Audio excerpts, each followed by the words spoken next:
Então, vamos lá de novo. Então, faz parte do sistema respiratório. Nós temos a tosse como mecanismo de defesa. Tem várias etiologias. É importante, né, verificar o epitélio. Você tem bronco, você tem um epitélio pseudoestratificado cilindro-ciliado. Tem glândulas submucosas que produzem muco. E tem uma camada que nós chamamos de camada gel, que é uma camada de mucoproteína. Então, você tem mucoproteína ligada através de mucoproteína, através das pontes de sulfeto, certo? Mucoproteína através das pontes de sulfeto. Você tem terminações sensitivas no epitélio, ok? Que captam o estímulo de irritantes, alérgenos, mediadores inflamatórios, tá? Mecânicos.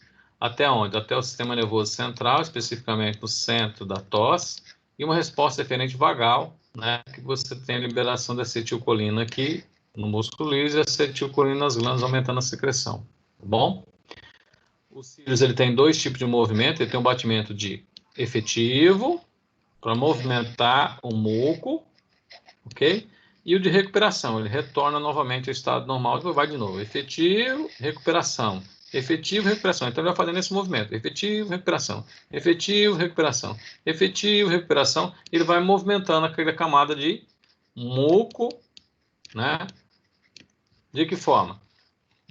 Dos brônquios e bronquíolos para a faringe. Ou você vai tossir, né? A tosse.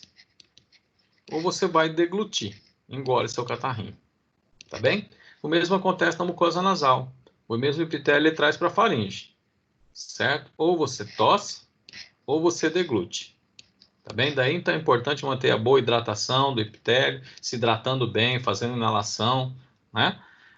Que isso aí auxilia. O fumante, o que que ele tem? O fumante, ele tem, com a fumaça de cigarro, diminui o batimento ciliar. Se diminui o batimento ciliar, o que que acontece? E à noite, a hora que ele deita, acumula secreção. Aí ele tem aquele pigarro, né? Pela manhã, porque a hora que ele fica ereto, a secreção, né, começa a estimular os reflexos da tosse e aí ele tem que limpar a árvore brônquica dele pela manhã, tá certo? Nós temos receptores da tosse desde da orofaringe, laringofaringe, traqueia, brônquios, bronquíolos. Você tem receptores da tosse que captam, que são aquelas terminações sensitivas que eu falei para você, que levam esse estímulo até onde? Até o sistema nervoso central, especificamente onde? No centro da tosse. E aí uma resposta diferente, fazendo com que você contraia o diafragma e o que? Os músculos intercostais e você tosse. Tá bem? Você tosse. É importante agora, se é uma tosse produtiva, é importante saber como é que é o aspecto da secreção. Então, se é uma tosse aguda, menor que 3 semanas. Se é uma tosse crônica, maior que 3 semanas. Se é uma tosse, é importante saber se é uma tosse improdutiva ou seca, ou se é uma tosse produtiva, né, com secreção ou úmida, dependendo da literatura. Se é uma tosse produtiva, é importante saber o horário e como que é o aspecto da secreção. Tá certo? Então, se é uma tosse, por exemplo, matinal, você vai lembrar do quê? DPOC lembra do quê? Efizema, tabagismo, né? Se é uma tosse noturna, você vai lembrar de quem? Da asma. Porque ele tem um contato com o alérgico quando está em casa, então deflagra crise alérgica. Ou um quadro de insuficiência cardíaca porque ele está deitado.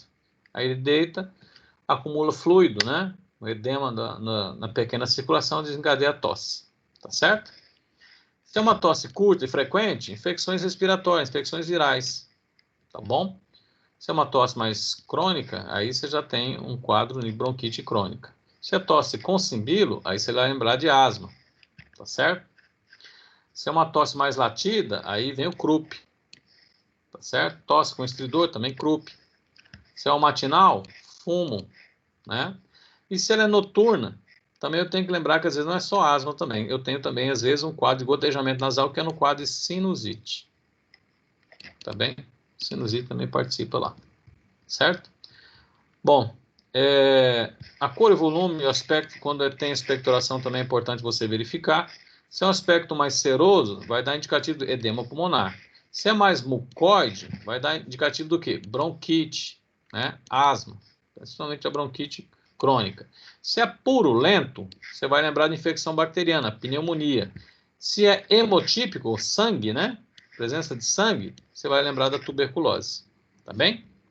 Bom, você tem quimioreceptores, mecanonocito, termorreceptores, que desde a oronária até onde? Brônquios, bronquíolos, que captam esse estímulo através das terminações sensitivas e conduz esse estímulo até onde? Até o sistema nervoso central, especificamente no centro da tosse. E aí você tem uma resposta eferente, contraindo o diafragma e os músculos intercostais, promovendo o quê? Promovendo, então, a tosse. Tá certo? Promovendo a tosse, que eu acabei de falar. Muito bem, então tá lá, ó, as terminações sensitivas. Então ela sofre mecânico, pode ser irritantes, né, voláteis, pode ser decorrente do processo inflamatório. Às vezes você tem um processo inflamatório aqui, pode ser um processo viral, pode ser um processo bacteriano, que gera mediadores do processo inflamatório, ou pode ser um processo alérgico, né, gera mediador também, ativa a terminação nervosa. Ativou-se a terminação nervosa, gera o quê? Gera um potencial de ação. Isso é conduzido aonde? Até o centro da tosse. E aí você tem uma resposta eferente, parasimpática, né? Liberando acetilcolina, contraindo o músculo diafragma e os músculos intercostais. E aí você desencadeia o quê? A tosse. A tosse. Tudo bem? Agora vamos entrar aqui, ó. Muito bem. Como é que é esse processo? Então, um vírus, né? Ou uma bactéria, aqui é uma bactéria, vai gerar o quê? Vai gerar mediadores do processo inflamatório. Tá bem? Então, vai lá. Gera um processo inflamatório ou um processo infeccioso. Um alérgico, por exemplo, vai ter produção de prostaglandinas, leucotrienos. Lembra lá do alérgico? Histamina. Certo? Então, tá lá, ó. Histamina, mediadores, histamina, leucotrienos, prostaglandinas, substância P, o que elas fazem? Se ligam nos seus receptores, bonitinho, cada um se liga no seu receptor. E de maneira geral, a transdução de sinal, uma vez ativado esses receptores, eles promovem o quê? A abertura do canal de sódio. Sódio é um íon positivo, entra a carga positiva. Se entra a carga positiva, leva um processo de despolarização. Então gera o quê? Gera um potencial de ação. Gera um potencial de ação, que é conduzido até onde? Conduzido até o centro da tosse. Mas antes do centro da tosse, você tem o quê? O neurônio pré-sináptico. Ele capta o quê? Capta essa voltagem. Entra cálcio. Libera o quê? Libera os neurotransmissores excitatórios. Nós vamos destacar aqui a histamina. A histamina se liga no receptor lá do centro da tosse, gera também o potencial de ação, estimula o centro da tosse, entra cálcio e libera o quê? Agora nós estamos na resposta eferente. Libera neurotransmissores excitatórios, que ligam aonde?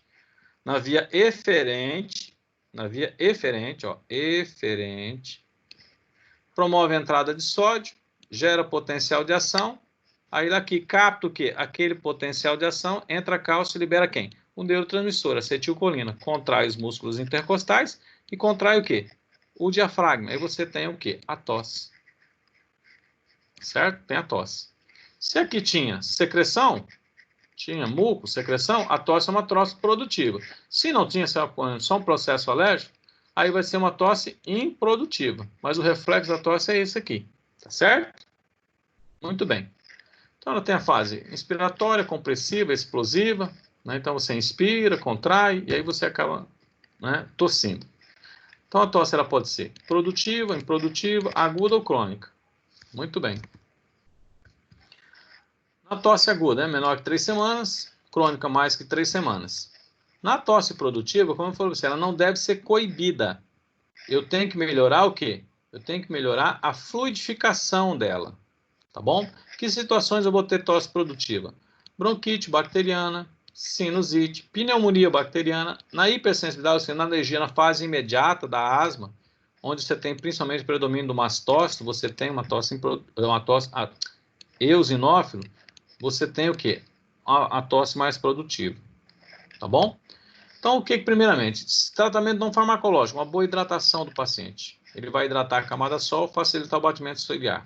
O que eu posso fazer? Também fazer inalação com soro, vai hidratar a camada sol, facilitar o batimento ciliar. E ainda tem o quê? farmacológica. Aí você tem o mucolítico e o mucorregulador. Quem é que são os mucolíticos? E qual o mecanismo de ação? Ele quebra, lembra lá? Eu tinha duas camadas, camada gel e camada sólido. Ele quebra as pontes de sulfeto. Quem que são eles? Né? Acetilcisteína, carbocisteína. O que que elas fazem? Lembra lá? Eu tinha o quê? Mucoproteínas ligadas entre si, né? São mucoproteínas ligadas entre si através do quê? Das pontes de sulfeto. Enxofre, não é isso? O que que ele faz? Quebra essas pontes, diminui o quê? A viscosidade, certo? Facilita o quê? A eliminação, a expectoração. Então, o que que eles fazem? Quebra a ponte de sulfeto. Diminui a viscosidade do muco, facilita a expectoração. Tá certo? Aí você tem os agentes mucolíticos ali. Acetilcisteína, né? Você tem a carbocisteína, né, que é o mucotox, mucofan, fluitos. E você tem a erdocisteína, que é o flusten. Também, né, você tem essa possibilidade. Muito bem. Bom, muco é muco. Muco do trato respiratório e do trato gastrointestinal, a semelhança estrutural é a mesma.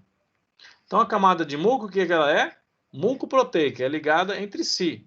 Então, o mucolítico quebra a ponte de sulfeto lá do trato respiratório, diminuindo a viscosidade do muco, mas também quebra as pontes de sulfeto onde? Do trato gastrointestinal. E aí, o que que acontece? Aí você tem acetilcisteína, carbocisteína, ericisteína. O que que acontece? Diminui o muco. E aí tem os efeitos gástricos, né? Então, para paciente que tem um histórico, né? Um histórico de gastrite, os mucolíticos são contraindicados. Gastrites são contraindicados. Por quê? Porque você tem no trato gastrointestinal, principalmente lá no estômago, você tem a produção de quem? De prostaglandina. Ok? Prostaglandina estimula o quê? Estimula as células parietais a produzir muco e produzir bicarbonato. Então tem a camada gástrica, proteção. Além disso, você tem o quê? Os fosfolipídios de membrana. A membrana das células repelem cargas positivas e cargas negativas. Então você tem já aqui, né, um terceiro mecanismo. Outro mecanismo, ela melhora o fluxo sanguíneo. Então você tem um quarto mecanismo, então se lesionar. Então quando as células parietais, né, as glândulas produzem o HCl, certo? Aí você tem H+, não é isso? Cl-. Muito bem. Se esse H+, certo? Conseguir ultrapassar a camada de muco, olha só. Se ele conseguir ultrapassar a camada de muco, ele quebrar o muco, ele tem o quê? Bicarbonato. Então você tem lá H+, mais o quê? Mais H2CO2. Vai formar o quê? Não, é HCO3-. Isso. Isso, HCO3-, bicarbonato, né? HCO3-. Vai formar o quê? H2, né? Isso, neutralizar. CO2 e água. Isso, forma CO2 e água. Certo? Então, o íon H+ se complexa com bicarbonato e forma H2 e água. Se ele conseguir ultrapassar a camada de bicarbonato, esse íon H+, o que que acontece? A membrana repele. Repele o íon H+. Se ele conseguir lesionar a célula, tem o quê? A prostaglandina tem uma boa regeneração e regenera a mucosa. Tá bem? E além disso, o que que acontece? A prostaglandina atua lá na bombinha de prótons, bomba de prótons, diminui o quê? A secreção de HCl. Então já é outro mecanismo de defesa importante. Ok? Muito bem. Então, se você está utilizando um mucolítico, ele não é inteligente, ó, só degrada o muco do trato gastrointestinal, ou do trato respiratório. Ele vai também afetar o quê? O muco do trato gastrointestinal. Então, você vai diminuir uma camada de proteção. Se ele já tem um histórico de gastrite, o que que acontece? Vai agravar ainda mais. Entenderam? Então, por isso que os mucolíticos são contraindicados, né? Ou tem a sua restrição em paciente que tem história de gastrite. Qual que é a alternativa? A alternativa é trabalhar com os mucorreguladores. Porque os mucorreguladores, o que que acontece? Ele estimula a secreção de um muco adequado. Quem que são eles? Bromexina e ambroxol. O ambroxol é um metabólito da bromexina. Então, primeiramente veio ela, depois sintetizaram o quê? O metabólito. Observar que o metabólito é ativo também. E além disso, além de ele estimular as glândulas submucosa, as glândulas da submucosa a produzir um muco de melhor qualidade, ele estimula o pneumócito tipo 2 agentes surfactantes. Então, auxilia nesse processo. Então, aqui, o que ele vai estar atuando? Ele vai estar atuando onde? Não nas pontes de sulfeto, quebrando lá. Aqui não. Ele vai estar atuando, estimulando o quê? As glândulas a produzir um muco menos viscoso, de melhor qualidade. Certo? E estimulando também ela a produzir enzimas que vão degradar o muco velho. Então, produz um muco de melhor viscosidade, facilita o quê? A eliminação daquele muco mais viscoso. Então, vai substituindo o muco, não é verdade? Vai substituindo aquele muco mais velho por um muco menos viscoso. Tá bem? Então, eles facilitam a expectoração.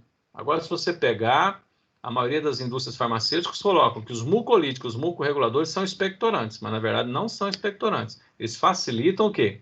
A expectoração porque diminui a viscosidade do muco. Quer seja quebrando a ponte de sulfeto, quer seja estimulando as glândulas a produzir o quê? Um muco de melhor qualidade. Tá bom? Tá lá a bromexina, né? Ambroxol, estimula a produção de enzimas e a produção, né, de muco de melhor qualidade, surfactantes. Então tá lá, né? Os agentes mucolíticos, ó, o mecanismo geral, quebra as pontes de sulfeto. Aqui produz o quê? Estimula as glândulas a produzir um muco com uma qualidade melhor, uma viscosidade menor. Tá bem? Então aí a indústria coloca aqui, abre aspas, são expectorantes. Na verdade, ele facilita a expectoração. Tá bem? Porque os expectorantes verdadeiros são esses aqui, ó. Tá certo? O que eles fazem? Eles estimulam o reflexo da tosse. Quem que são eles? Guaifenesina, iodeto de potássio, cloreto de amônio, ipeca, xarope tolu. Como é que eles agem? Eles são dados em doses subnauseantes. O que são doses subnauseantes? Não chega a dar náusea, mas é captado por onde? Por receptores do trato gastrointestinal. Então vai lá, estimula lá os receptores do trato gastrointestinal, entra, gera um potencial de ação, vai aonde? Até o centro do vômito. Estimula o centro do vômito. Acontece que o centro do vômito, ele é parede e meia com o quê? Com o centro da tosse. Também estimula o quê? O centro da tosse. Aí você tem a resposta o quê? Eferente, certo? Uma resposta eferente, contraindo os músculos intercostais e o diafragma para promover o quê? A tosse. Certo? Então, ele aumenta o reflexo da tosse. Entenderam isso?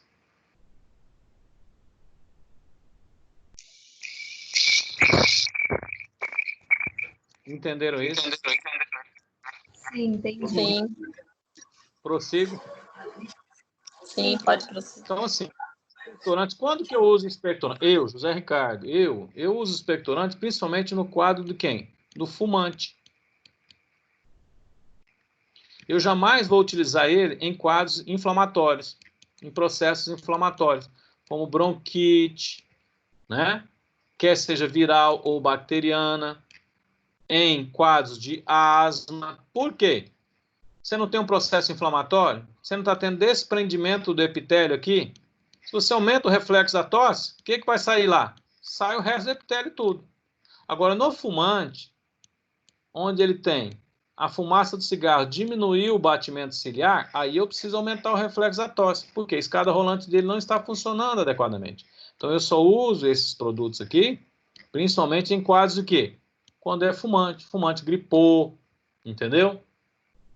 Ou o fumante está com excesso de secreção, aí sim eu utilizo, que aí facilita a expectoração desse paciente. Tá bem? Então, esses são chamados expectorantes verdadeiros. Certo? Aí você tem vários nomes comerciais, né? Alefilinal, Atocion, Broncofin, Eudepol, do Axé, EMS, né? MM expectorante. Certo? Aí, bom, é claro, lembra lá? Se nós lembrarmos, como é que é o mecanismo, né, que o captopril causa tosse? Angiotensinogênio.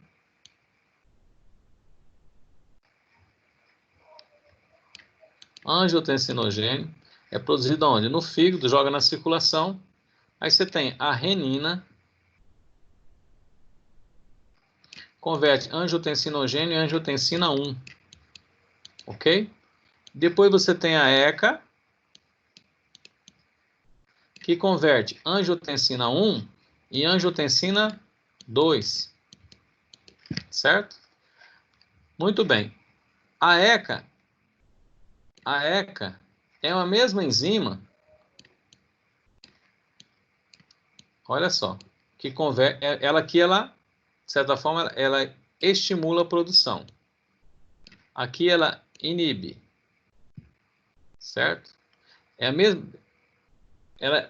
ela estimula também o quê? A produção. Aqui, ó, eu tenho a produção cininogênio em que? Bradicinina, BK. Quando você usa um inibidor da ECA, como, por exemplo, um captopril, o que o captopril faz? Ele vai e inibe o quê? A ECA. Diminua a produção de quem? Diminua a produção de angiotensina 2. Mas a ECA é a enzima que degrada quem? Que sintetiza, que degrada o quê? A bradicinina, certo? Aí o que acontece? Eu diminuo a produção de angiotensina, mas aumenta a produção de quem? De bradicinina, certo? Então, a tosse, o captopril pelo aumento da bradicinina.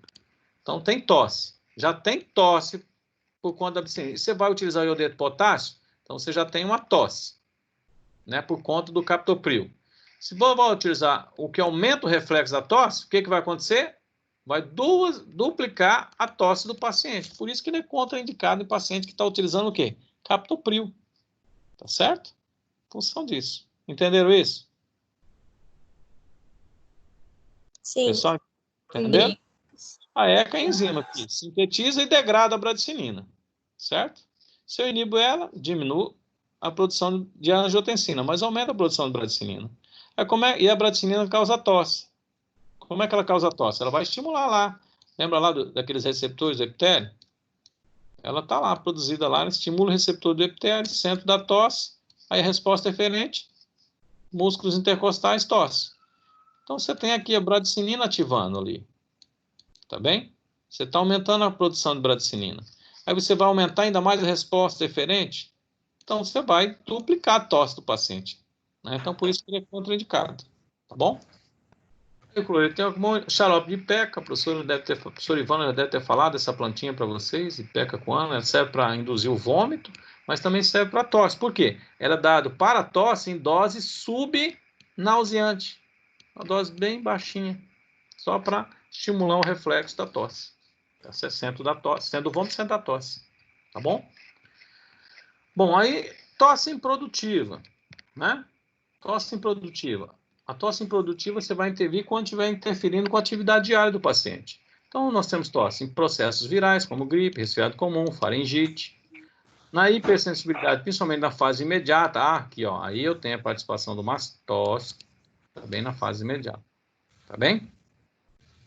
Bom, na caso da faringite, aí você pode anestesiar aquela terminação nervosa com as pastilhas, né? Anestésico. Então, você anestesia. Lembra lá do receptor? O receptor não entrava sódio.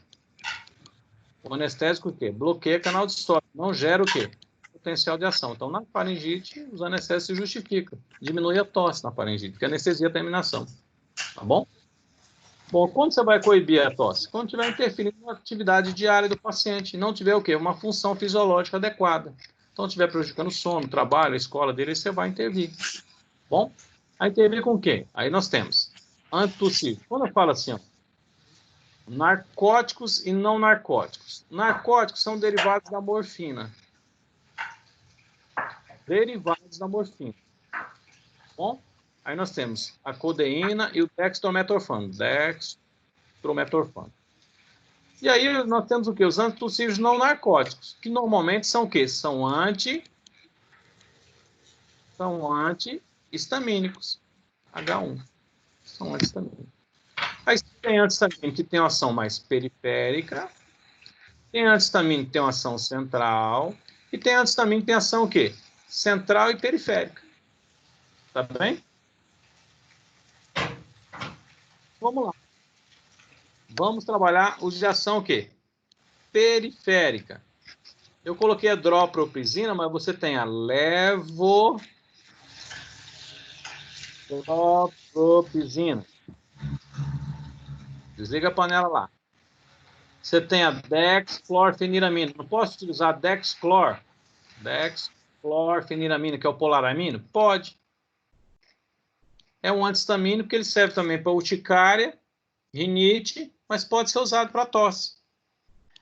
Eu posso utilizar a loratadina como antitussígeno de ação periférica? Se a tosse for de origem alérgica, pode.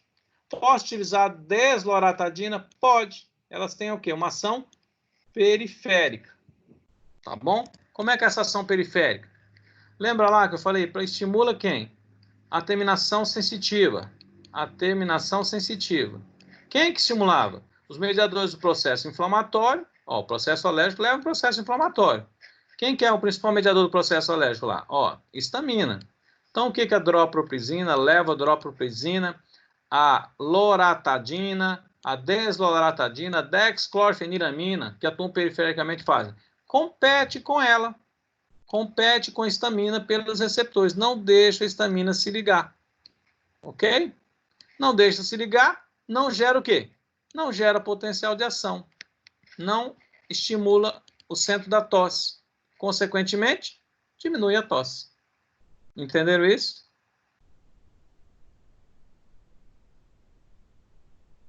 Sim.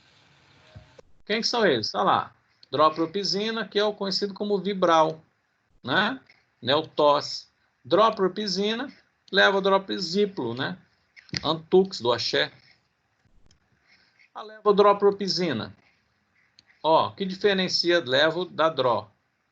É a menor sedação. Tá bom?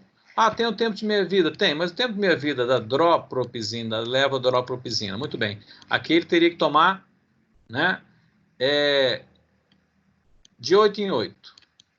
3 tomadas. 3 vezes por dia. Para manter o tempo de meia-vida. Constante, né? Você sabe que o tempo de meia-vida é entrada e saída, né? Mantém constante.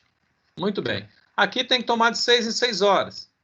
Ou seja, 4 vezes ao dia para manter o tempo de meia-vida. Então, só vai mudar o número de tomadas. Mas o tempo de meia-vida, apesar de ser mais curto, o que dá leva? Você aumenta o tempo, as tomadas. Mantém o mesmo tempo de meia-vida, se aumentar o número de tomadas. Tá bom? Ou seja, né? Equivalente. Então, o que diferencia é o quê? É menor efeito sedativo, penetra menos no sistema nervoso central. Tá bem? Então, para crianças, se torna interessante. Antes do ciclo de ação, o quê? Central. Quem que nós temos? Clobutimol, butamirato, pipazetato. Tem o pipazetato aqui também. Ok? Como é que eles atuam? Aqui, ó. Eles competem com quem? Lembra lá que não liberava a histamina? Compete com a histamina onde? Nos receptores H1 aonde? No centro da tosse. Não deixam o quê? Não deixa a histamina se ligar. A histamina não se liga. Não estimula o centro da tosse, diminui a tosse. Entenderam? Tudo bem. Entendeu a fisiopatologia? Aí a farmacologia baba. Tudo bem. Quem são eles? Ó, pipazetato, Selvigon, butamerato, obesedam, tá bem? Clobutimol é o Silomate, simples. Aí eles associaram a doxilamina, que também é um antihistamínico. Só que a doxilamina tem ação periférica. Então compete com a histamina. Não deixa a histamina o quê? Se ligar. E aqui o clobutimol não deixa a histamina se ligar. Então aqui eu tenho ação periférica e uma ação o quê? Sistema nervoso central. Então ele associou, tendo então aqui um processo de sinergismo. Um atua periférico e o outro atua onde? Sistema nervoso central. Tá certo? Você tem um sinergismo de ação. Aí surgiu quem? O Silomate Plus.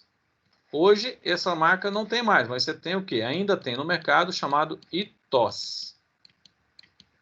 ITOS Plus. Que é a mesma fórmula. Tá bom? E é claro que ele vai causar sonolência. Não é isso? Por quê? Vai bater na cachola, né? Tá batendo lá na cachola. Olha lá. Sistema nervoso central, então ele vai, quando comparado a uma dropropizina, ele vai ter mais ação sedativa, né? Vamos falar então dos não narcóticos de ação central e periférica. Bom, central e periférica, você tem cloperastina, difendiramina, e atua perifericamente e aonde? No centro da tosse. Como? Mesma coisa, compete com a histamina, não deixa a histamina se ligar aqui e aonde? No sistema nervoso central, não deixa a histamina se ligar lá, certo? Então você tem aqui o de ação central e periférica, tá bom?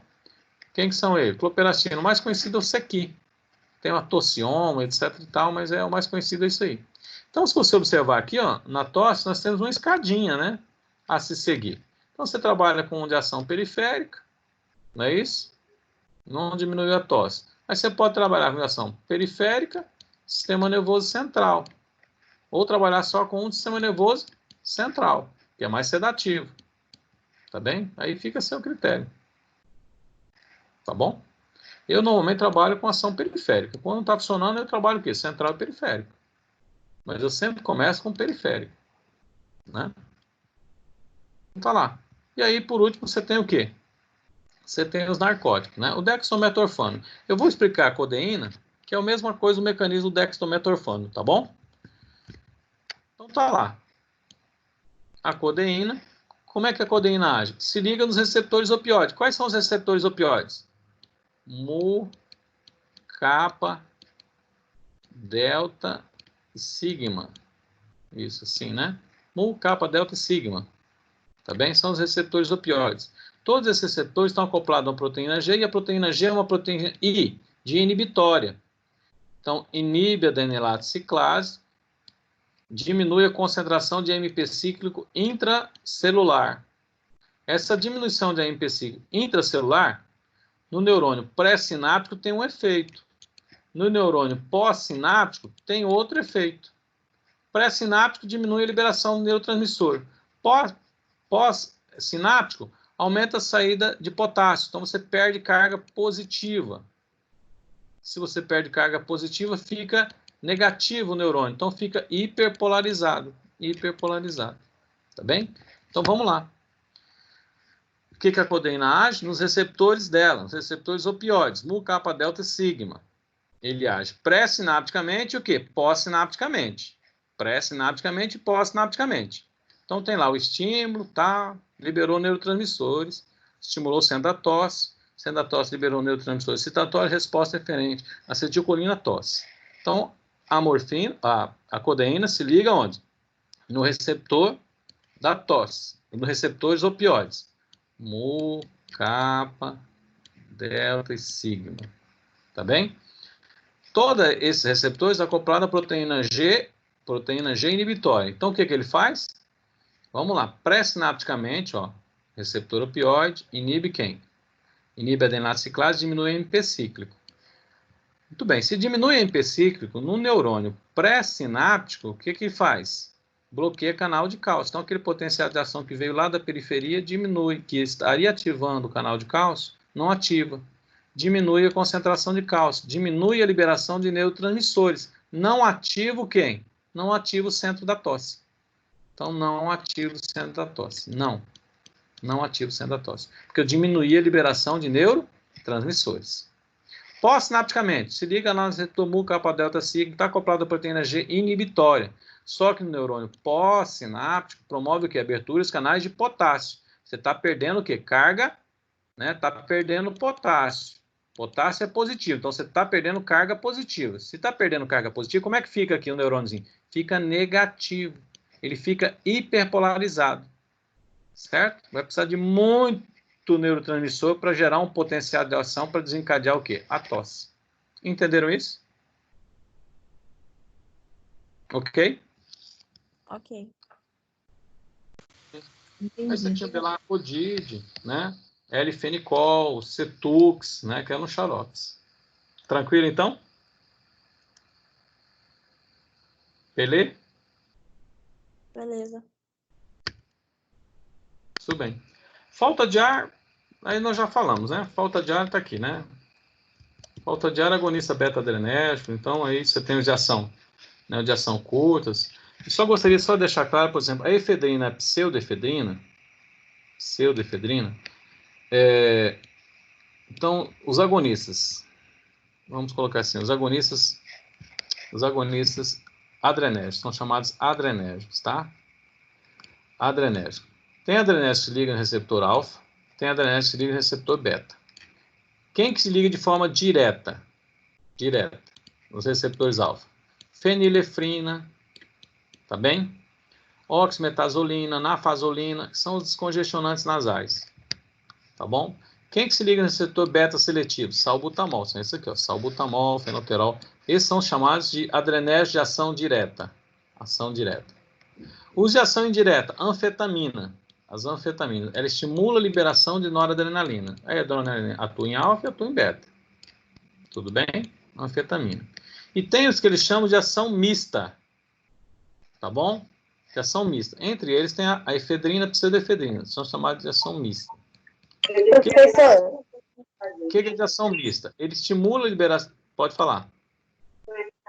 a etofedrina, você colocou numa questão lá, é a mesma coisa de efedrina? Efedrina?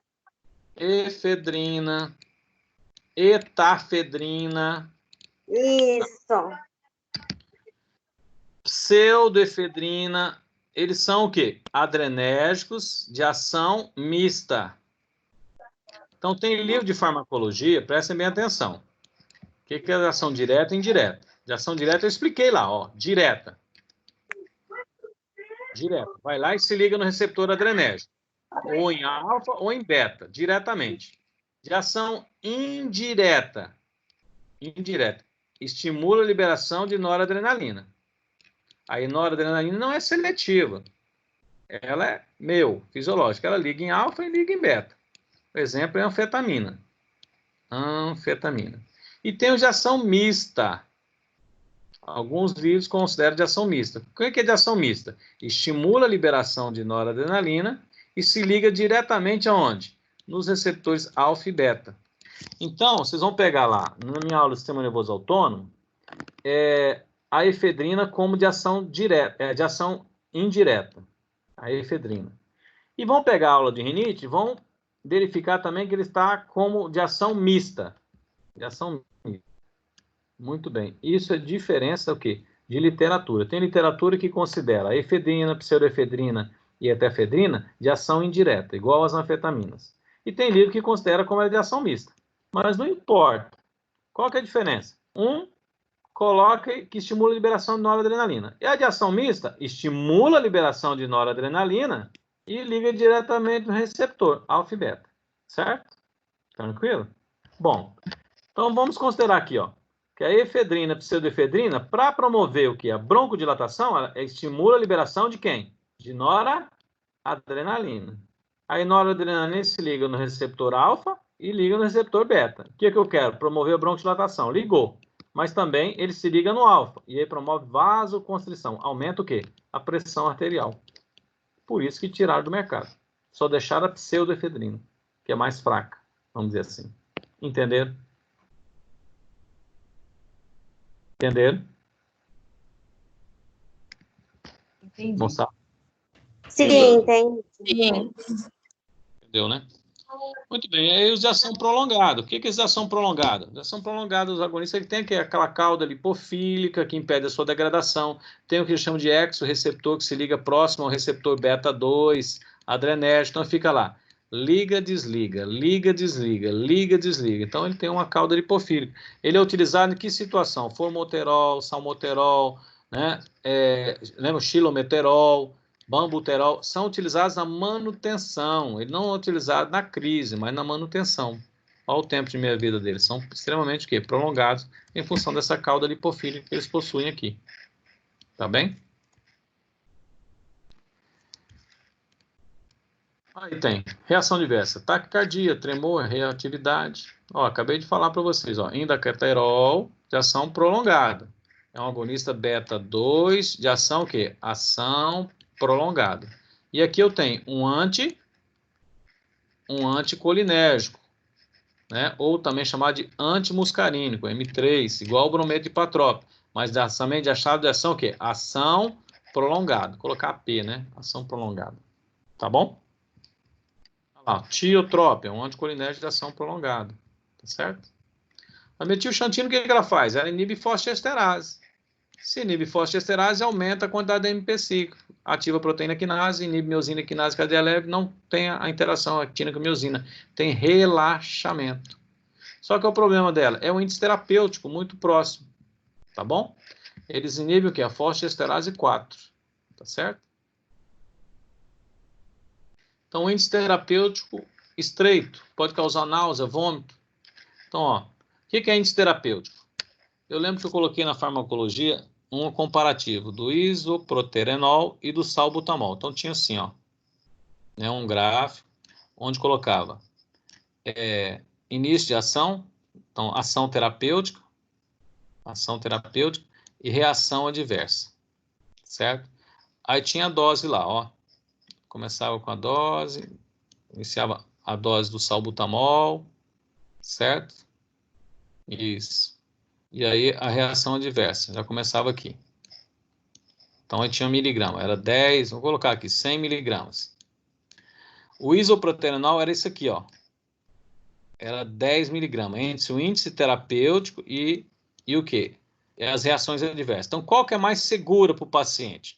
Que tenha um índice terapêutico mais curto ou que tenha mais espaçado dentro do gráfico? Era o que tinha o quê? O mais espaçado, que estava se referindo à dose. Certo? É a mesma coisa que acontece com o quê? Com a metilxantina. Certo? À medida que você aumenta a dose dela, vai aumentando o quê? As reações adversas. Daí fala então que o índice terapêutico dela é muito estreito entre a dose para promover a ação e para promover o quê? As reações adversas. Entendeu? Entenderam isso? Ok? Ok. Dos anticolinérgicos começa tudo onde? A tropabeladona, surgiu a atropina. A atropina caiu em desuso porque ela é utilizada em quase intoxicação, porque ela tem ação periférica, mas tem ação central. Eu não quero ação central. Aí surgiu o quê? O brometo hipatrópico, escopolamina, e tem o brometo hipatrópico que é específico para o trato respiratório. Ele compete com a acetilcolina, não deixa a acetilcolina se ligar, a acetilcolina não liga no receptor, diminui a concentração de cálcio, não tem interação cálcio com modulina, não ativa miosina quinase, não tem interação com actina, então você tem relaxamento, beleza? Você tem o hipatrópio, reação adversa. E o que eu falei para você? O tiotrópio, não é isso? Que ele é AP, ou seja, tem ação prolongada. É um anticolinérgico de ação prolongada, utilizado em situações DPOC, asma, bronquite crônica, certo? Aí tem a reação do Buscopan, boca seca, gosto amargo, tontura, tá certo? Aí ele vem isoladamente, brometo hipatrópico, ou pode vir associado, brometo hipatrópico com fenoterol, salbutamol com hipatrópico, tá? E aí você tem, ó, indaqueterol, né, com o pirrone. Tudo bem? E o tiotrópio, ó, tiotrópio, esperiva. Isso aqui é utilizado, ó, em asma crônica, em DPOC, tá certo? É utilizado nessas situações aqui. E por último, né, para o tratamento de manutenção, que eu falei para vocês, tem associação de quem? De ação prolongada com os corticoides, né, para a manutenção da asma, e já expliquei lá no tratamento da DPOC também. Tudo bem?